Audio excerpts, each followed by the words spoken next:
Hi folks, hope you're doing well. It's just gone 1:30 p.m. on the 10th of the 6th, 2020. There's a lot of people at the moment in the UK talking about the UK protesters and the mob rule, where they are defacing statues or trying to get statues pulled down. Well, as time moves on, we find out more information, such as the statue that was pulled down in Bristol the other day by the mob rule was voted on as to whether they should put it down previously, and they decided no. Yeah, they had a vote. The people in the area had a vote, and the vote went against tearing it down. But then you get the protesters apparently protesting because of what happened to George Floyd. Yeah, it's got nothing to do with him, is it really? Nothing at all. It's an angry mob who want to deface or tear things down to take their anger out on objects, to commit vandalism or destruction of property. And what happens is the police just stand around doing nothing. Yeah. I mean, my answer to that is quite simple. The police just stand around doing nothing. Yeah, you can do so. You can do that. Absolutely. You can stand around and do nothing if you so wish. So long as you don't mind not getting paid. Because you're supposed to be doing a job. When you have people breaking the law, you're supposed to stop them from breaking the law. You're not supposed to just stand around allowing them to do so. That is not part of your job. You even had, there was an ex-copper on the program talking about it, and he was saying, oh, the police will arrest these people. And the person who was interviewing him said, yeah, these people's faces were in the newspaper yesterday, all of them. And they still haven't been arrested by police. As I said, the thing of it is, police are pretty terrible at investigating. They are lazy. Even when the press has all the photos of the individuals on there, they want the press, they want the public to finish doing all the investigating for them. They can just come on, pick up these people and say, there you go. We have all the evidence now. It's all given to us.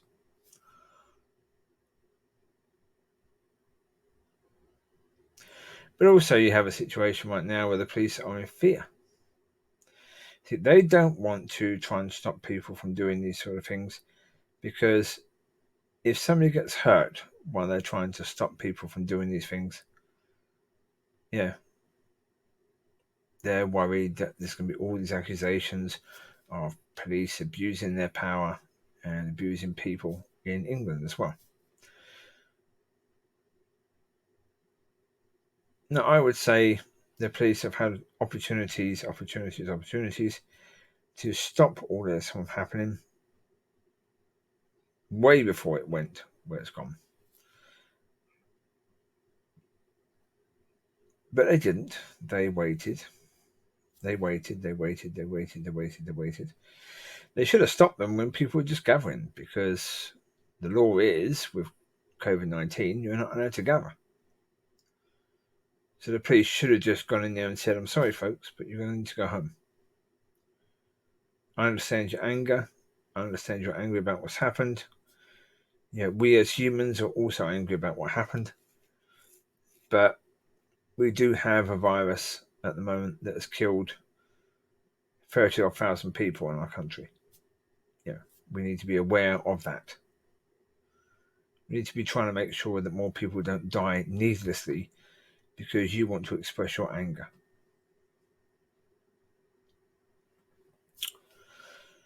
And again, the protesters, they've done what they were going to do.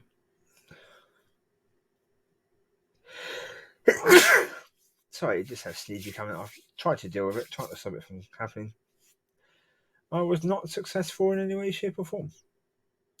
And don't worry, you can't get coronavirus generally from a sneeze anyway, and from a sneeze on a video, you're not going to get it. So don't worry about that, okay?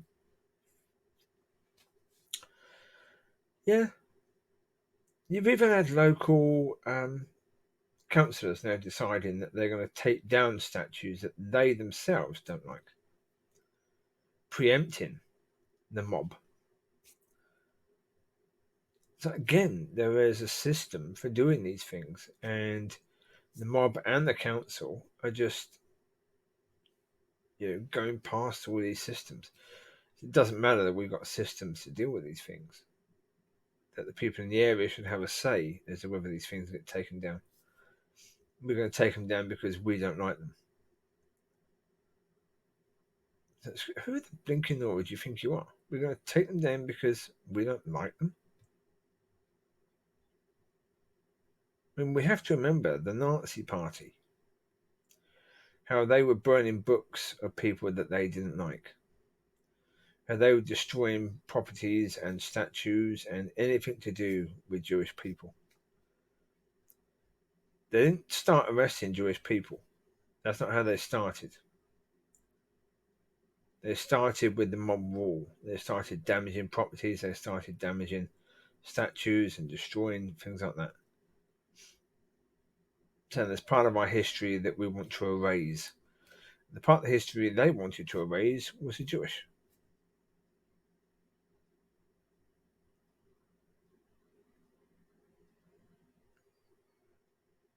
And they weren't stopped because when they started, their little tiny bits of abuse and little tiny bits of mob rule, people said, well, it's understandable.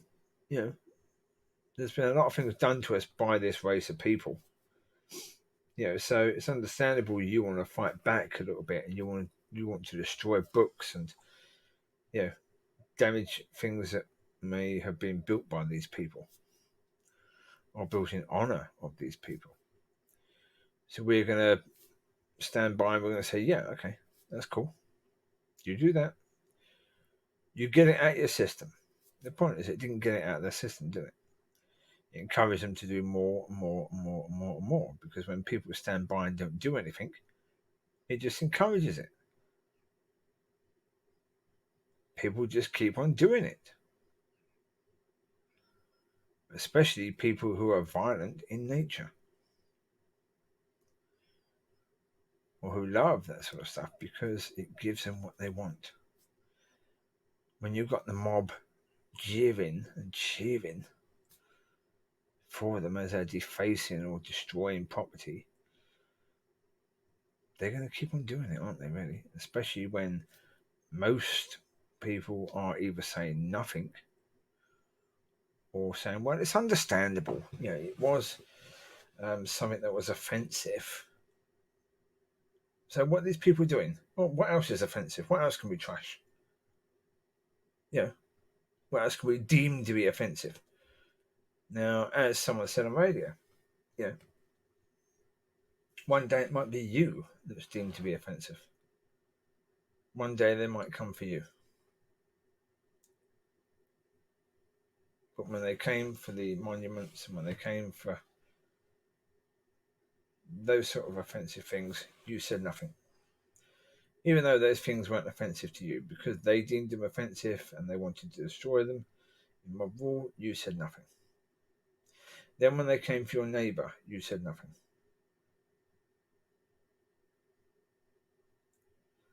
Now they're going to come for you. Now, of course, it might not get that bad. The problem is, we know in history it has. The Nazi Party are a good example of mob rule. See, the point of it is, the people in America, the people in the town who were related to George Floyd, to Mr. Floyd, when I say George, it sounds like Joyd. This is wrong. George. The people that related to that man who was brutally killed by that police officer while they were stood by. They have a right to be angry. The friends of Mr. Floyd have a right to be angry. The friends and family have a right to be angry. Even the neighbours, you could say, have a right to be angry. But neighbouring cities? Not really. No, not about that. They have a right to say what happened was disgusting. To loot and riot and destroy property? No. Nobody has a right to do that. Even to go protesting, to ignore the 6 feet distance rule. No, I'm sorry. No. Is your anger more important than the safety and even the recovery of America? Well, it shouldn't be, should it really? Especially as we know that brown-skinned people and obese people are far more likely to be killed by this virus. So what are you doing? You're going to spread this virus amongst the people who are more likely to die of it because you feel a bit angry, even though this thing keeps on happening. You're going to do the same stuff as you always do, even when these things happen. I mentioned the other day on the videos I've done about this that yesterday I spoke about Jon Stewart and said that he was talking about things happening exactly like this. There was a man strangled to death by police. Police put him in a chokehold and he died 5 years ago. And people were protesting. They were doing exactly what they're doing now. They were setting light to cars and trashing buildings and looting. And generally protesting, most people. Peaceful protesting. And that did what? What exactly did that ever achieve? 5 years later, we've got exactly the same situation. And about a year ago, we had the issue with that woman killed in her own bed, shot to death by the police, and no police ever held accountable. You're protesting, folks, and first of all, if you're protesting in the UK, it's got nothing to do with you in any way, shape, or form. Nothing at all to do with you. If you didn't know Mr. Floyd and you didn't know the lady who was killed in her bed, it's got nothing to do with you. Mind your own bloody business. You're protesting because of a situation in America that really isn't racist. It's more to do with thuggish police. And a police system that doesn't actually discipline their police when they are bang out of order. Whereas I said in a video the other day, where the police unions are stopping the reform in the police to get rid of the bad apples. Where police basically have immunity of prosecution. Partly because the prosecutors who decide whether police should be prosecuted are basically best friends with the police. Because they work together in prosecuting everyone else. So the police are part of the prosecutor's team, as well as the prosecutors are part of the police's team. So, of course, you've got the wrong people deciding whether police should be prosecuted. There's a whole litany of things there that need to be addressed, none of which are being addressed by people protesting. Especially by people protesting in the UK who are not going to influence the police system in America. Not in any way, shape, or form.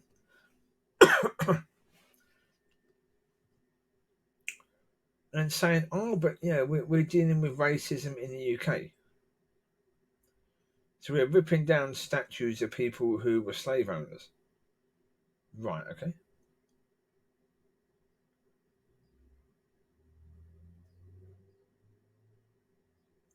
Here's a lady who does the talk radio stuff, Julia, I've forgotten her second name. I'll link the video.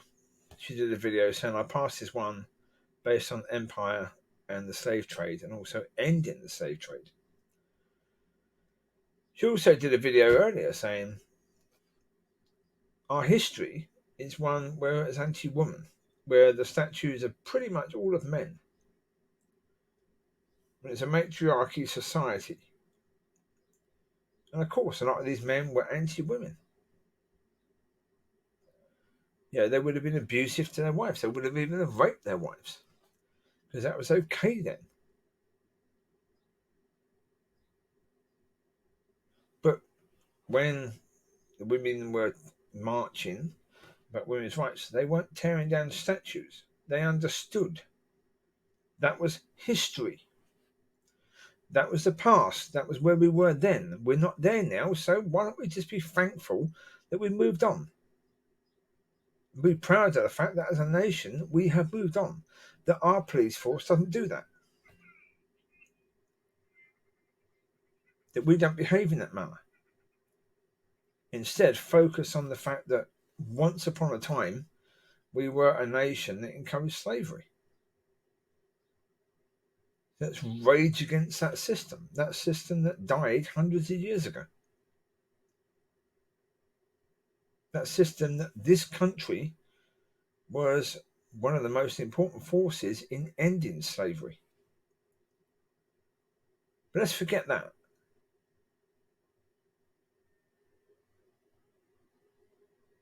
It's ridiculous. As I say, it's a ridiculous situation where people are focusing on stuff that really is way in the past, that's gone, that's dead. Like they tore down the statue and chucked the statue in the river as if they were drowning the person who had, when he was alive, had slaves.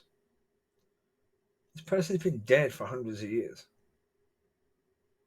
Not really going to affect him by putting his statue in the river. Of course, that was a statue that people in Bristol had voted on and decided not to get rid of. So it was an anti-democratic thing, putting down the statue and chucking it in the river. The people in the area had already had a vote on it. Of course, the mob decided that actually that didn't matter.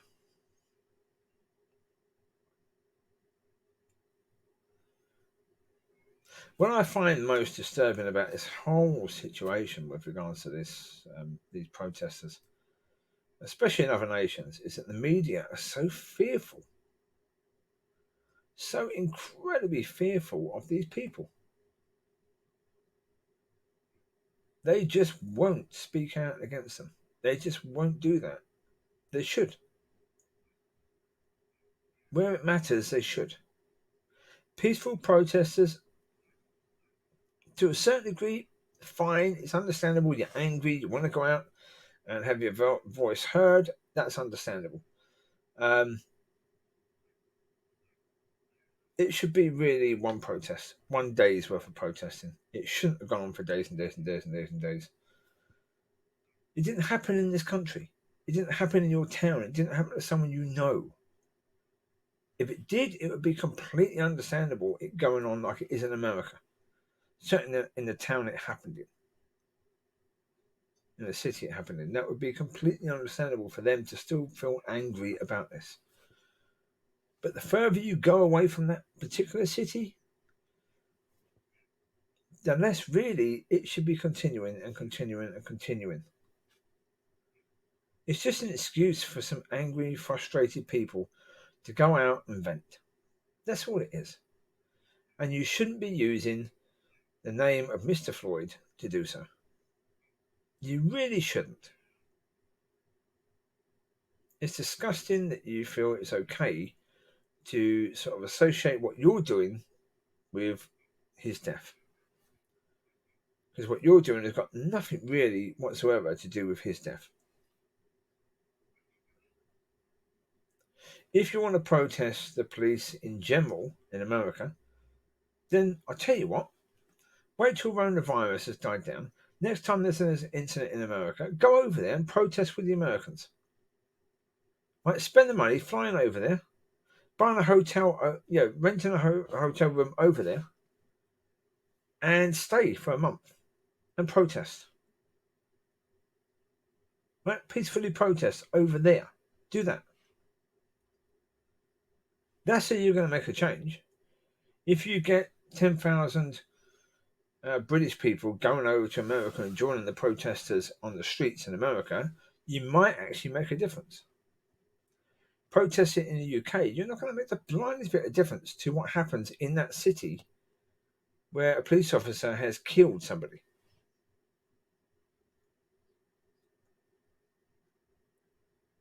I mean, I think it's disgraceful. Even the protesting, it's disgraceful, seeing as we are in a situation where the people who are protesting could easily be spreading the virus, could get the virus, take it back to their relatives, share it amongst them. And of course, the older people and the obese people and the people with issues already are going to be the ones dying from this, not these young people that are going out protesting. So who's going to be protesting them being murderers? Because basically that's what they are. Oh, don't worry. They need to protest them being murderers. They won't even realise they've done anything wrong, so they're not going to repent of that. Then they die, they go in front of God, and God will remind them of the fact that they recklessly went out amongst groups of people, got a virus, then spread it amongst their family that then led to someone else's death. And they will be held accountable for those deaths. They will then spend eternity in hell. For what? For what? To go out and say, we support the protesters in America?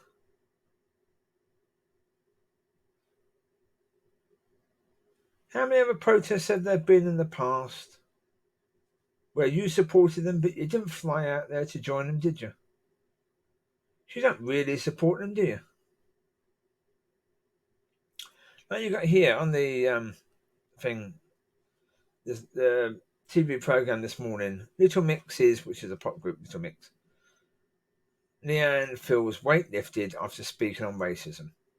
Oh, dearie me. Girl,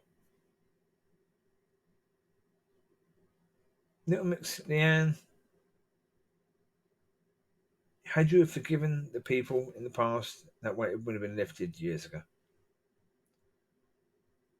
Take the chips off your shoulders. See, part of the issue with racism, there's always other reasons other than race. Always. Now, I saw something the other day where they were pointing out, it's one of the John Stewart videos where he was pointing out that, black people get pulled over more by police, get arrested more by police, etc., etc., etc.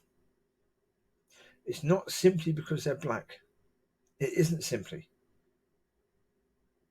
So I watched something else where Matthew McConaughey was being interviewed by this brown-skinned chap, and this chap was saying, is it right that if a brown person walks towards you, well, he probably didn't say brown, he said black, you're more likely to feel threatened by that than if a white person is walking towards you?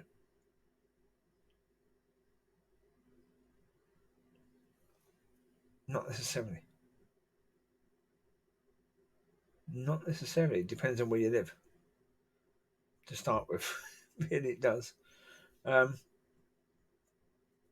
If you have someone that's obviously that looks as if they're looking for a fight, whether they're white or brown or pink or brown, doesn't matter. You're going to be concerned. I've always said to people, if you're in an area where you don't know, if you've got someone walking towards you where you're not really sure, cross over. I've crossed over more for white people, and to be honest, can't tell. In the daytime, generally speaking, I don't cross the road if someone's walking towards me. Only at night time if I'm in a city that I don't really know. And again, at night time, I cross the road way before I can see the skin colour of that individual. Couldn't care less about the skin colour of the individual at all. I really couldn't care less. If I see anyone who looks like they could be a drug addict, then I'm going to be concerned. And I know where I live right now, they're going to be mainly pink-skinned people. When I see those people, I know there's a risk because they're unpredictable. If they haven't taken drugs and haven't taken drugs for a while, they may try and rob you because they're desperate for money to buy their heroin. And so with that being the case, you know you've got to be concerned.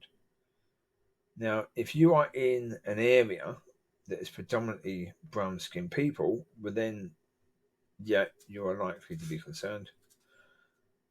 If a brown-skinned person is walking towards you who looks a bit iffy,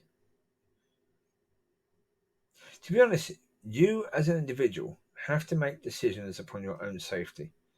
You have to make decisions way in advance of actually getting to know a person. You do have to judge a book by its cover to a certain degree, at least that sort of judgment. Do I feel safe around this individual? Now, part of the reason why you might not do is because of the fact, you know, you've heard stuff on the news about crime rates within the Afro-Caribbean community, and you know how they all got guns or they've all got knives and they would stab someone if they look at them in the wrong way. But then you're going to be concerned, but that's not because of that person or the skin colour, it's because of the crap you've heard. So it's not racist, it's because of the stupidity that you've been told. So, yeah, as I say, I think it's a case that, yes, there is a certain degree of racism. There is. You can't deny that there's a certain degree of racism. But I think a lot of the things that happen aren't purely racism. I think there's a lot of other stuff going on as well, which doesn't get looked at exactly the same as the situation with the left when they talk about equal pay.